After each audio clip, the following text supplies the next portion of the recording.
Alright, so this is going to be a video tutorial on how to make your home gym pull-up system. We're going to start right there. Everybody needs a pull-up system. You can spend a lot of money or you can kind of do it yourself. So let's talk a lot of money. Rogue Fitness, there's a link off our website. We like them because it's made in America. It ships right to your house. It's quality. It's easy to install. So roguefitness.com is your first choice for a pull-up rig. If not, you're gonna go ahead and go to any store, like hardware store, and get some galvanized pipe. Get a buddy that's got a good welder and can put a good weld on it and assemble your own pull-up system. Let's show you what ours looks like.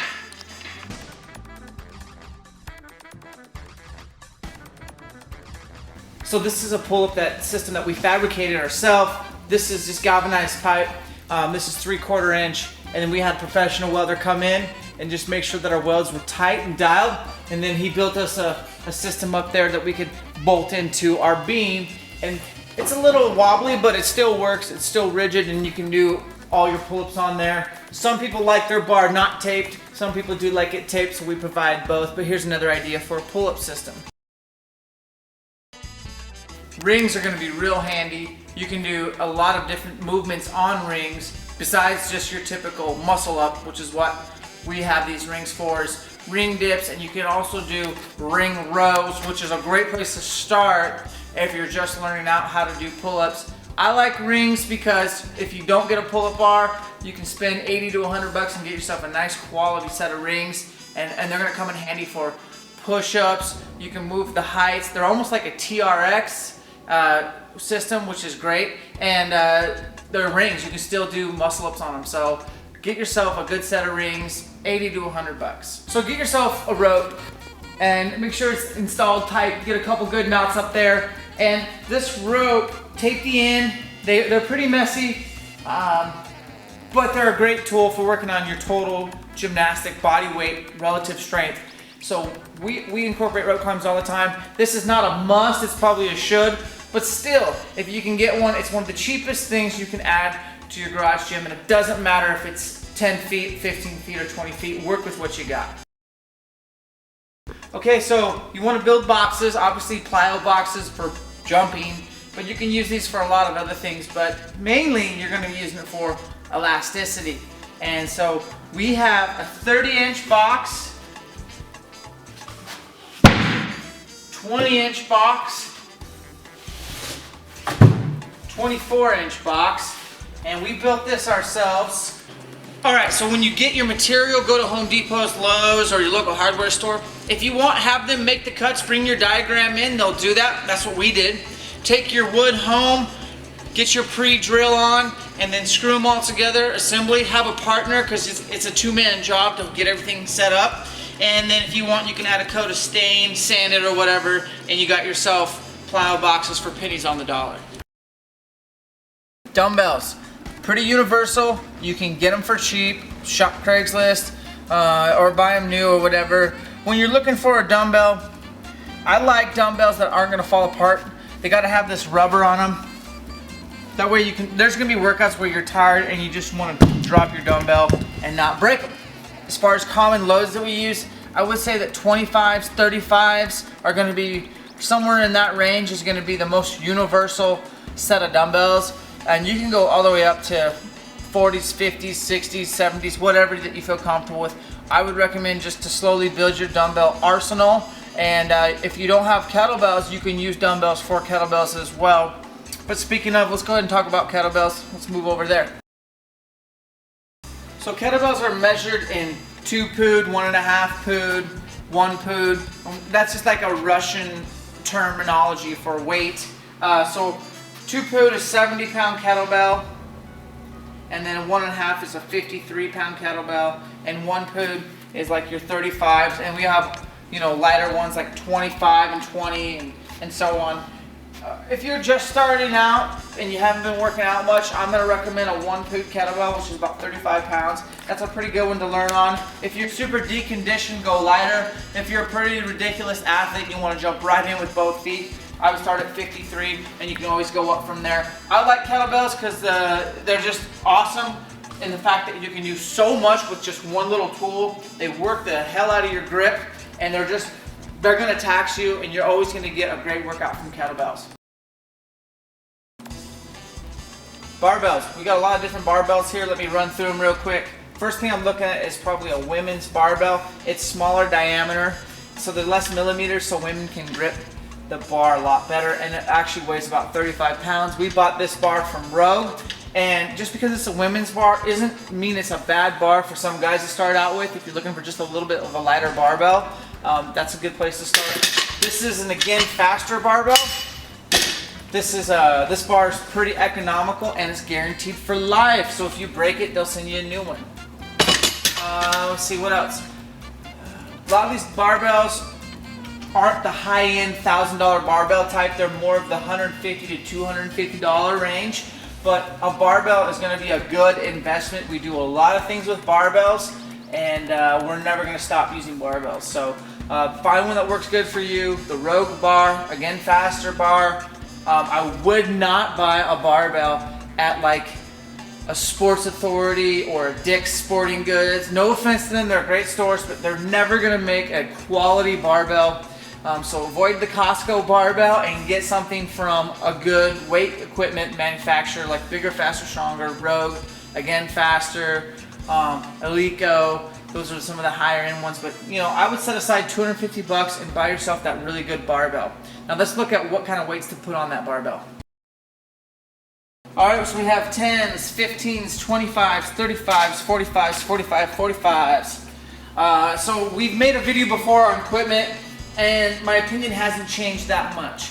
I think that Rogue makes some of the best bumpers, and I think that Krayberg makes some of the best bumpers. Bumpers that are going to last. The reason why we use bumpers is because we drop weights. When you're doing Olympic weightlifting, which requires a lot of power and technique, coordination, accuracy, you're going to drop heavy weight overhead. You're not going to lower a couple hundred pounds to your shoulders and then set it down. You're going to drop it, especially when you're taxed. So you need to get bumper plates. They're going to last a long time. They're going to save you from hurting yourself, and they're not going to be very loud when you drop, as opposed to iron plates or steel plates. So get yourself bumper plates. Again, I think Rogue has probably got the best deal out there, but Bigger, Faster, Stronger makes a good brand, and Krayberg makes a good brand. This is a squat rack that's portable, and so is this one right too.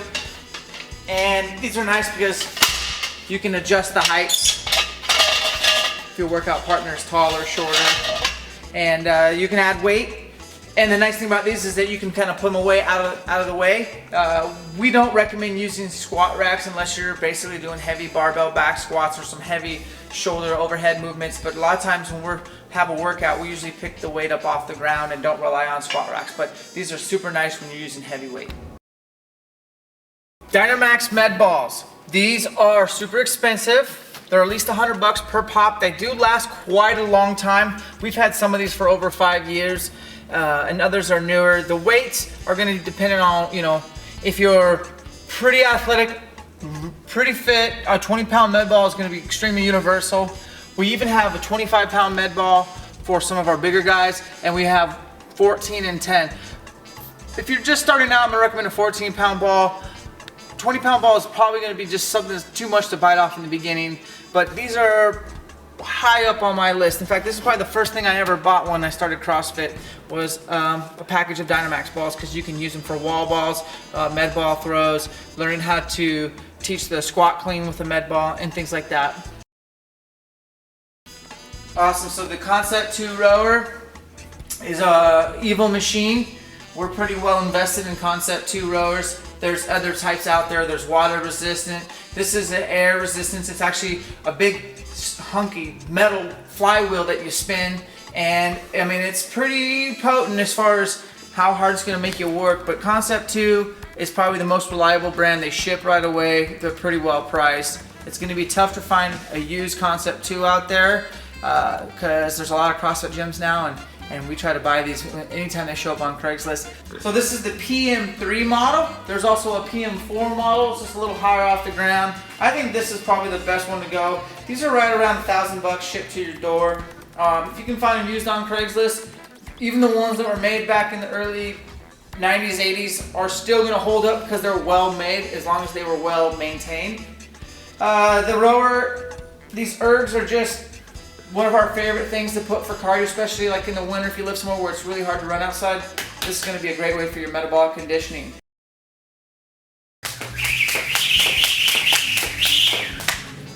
All right, so here's your jump rope. We do double unders and singles with these quite a bit. This is one of the best cardio conditioning pieces for its dollar worth. It's worth its weight in gold.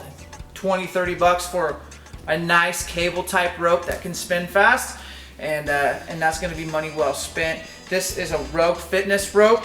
There's also the Again Faster rope.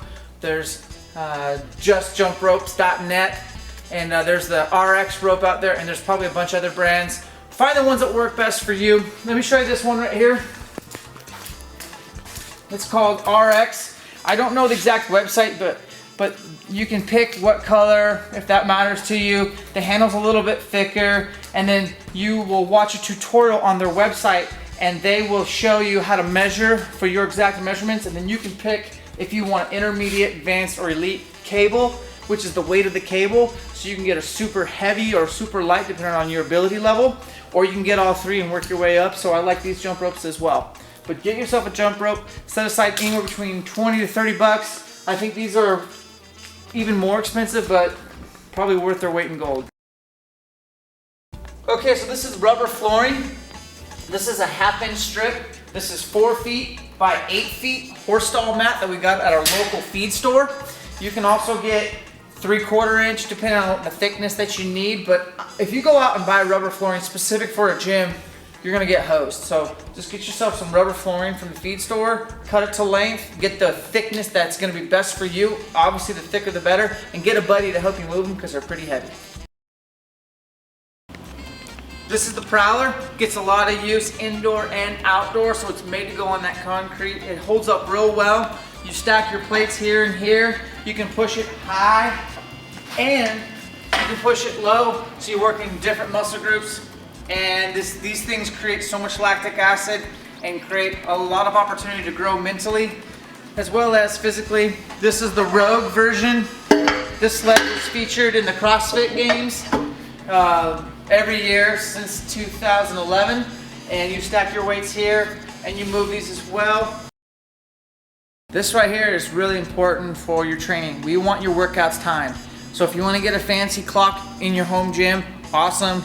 This is the clock gone bad. There's several out there, anywhere from 50 to 200 bucks with a remote, without a remote. You can just push a button, or old school timer for 4 or 5 bucks at any sporting goods, doesn't matter. But time your workouts for intervals, for time priority or task priority workouts. Gotta have a clock to measure intensity.